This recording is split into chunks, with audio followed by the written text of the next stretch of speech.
ৰাজ্যত ৰাজনৈতিক ছত্ৰছায়াত চলিছে গোধনৰ সিন্ডিকেট। গৰুৰ সিন্ডিকেটৰ প্ৰসংগক লৈ উত্তাল বিধানসভাৰ মজিয়া। বিৰোধীৰ অভিযোগ, শ্ৰীৰামপুৰৰ পৰা আমিনগাঁৱলৈ সিন্ডিকেট চক্ৰৰ হাতোৰা। ৰাজনৈতিক ছত্ৰছায়াত গোধনৰ সিন্ডিকেট চলাৰ অভিযোগ বিৰোধীৰ।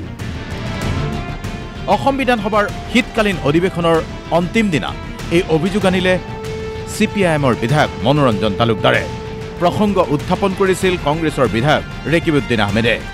আনপিনে জব্দকৃত হোৱা গৰু গোশালাৰ পৰা অন্তৰ্ধান হোৱাৰো চাঞ্চল্যকৰ দাবী বিৰোধীৰ।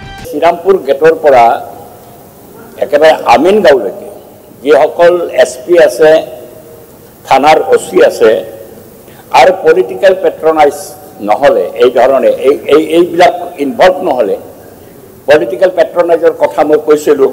কিছু কথা বতৰা পাগললৈকে আহিছে, যাৰ তথ্যবিলাক চালে এইটো হোম মিনিষ্ট্ৰীৰ হাতত আমি চাবও নোৱাৰোঁ, কিন্তু আছে কথাবিলাক ৰাইজৰ মাজতো বিয়পি আছে। কিছু মানুহ ইনভলভ এই গৰু চৰান কাৰ্যত, যাক গৌমাতা বুলি কৈছোঁ। পুলিচৰ নিষ্ক্ৰিয়তাৰ কাৰণেতো গৰু চালান চলি থাকে। মই একেবাৰে নেশ্যনেল হাইৱেৰ কাষত থাকোঁ।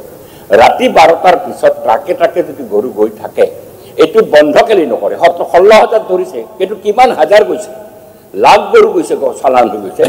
এইটো কঠোৰভাৱে বন্ধ কৰাৰ কিবা পদক্ষেপ ল'ব নাই?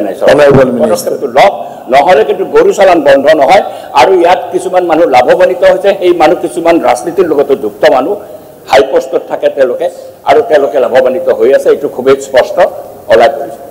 পিছে চৰকাৰৰ দাবী, গো সিন্ডিকেট বন্ধ কৰাত সফল হৈছে চৰকাৰ। 16,281টা গৰু জব্দ কৰিছে সিন্ডিকেট চক্ৰৰ পৰা।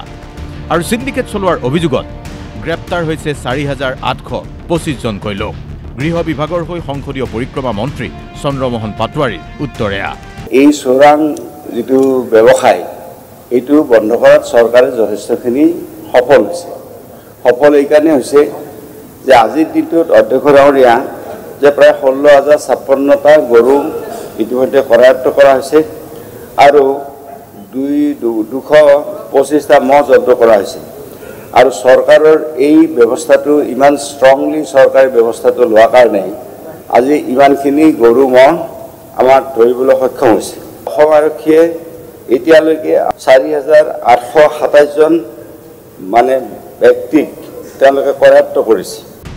লক্ষণীয় কথা এয়াই যে গোশালাৰ পৰা জব্দ হোৱা গৰু অন্তৰ্ধান হোৱাৰ বিষয়টো উত্থাপন কৰি জব্দ হোৱা গৰু দুখীয়া লোকৰ মাজত বিলাই দিবলৈ আহ্বান জনালে AIDFৰ বিধায়ক ৰফিকুল ইছলামে।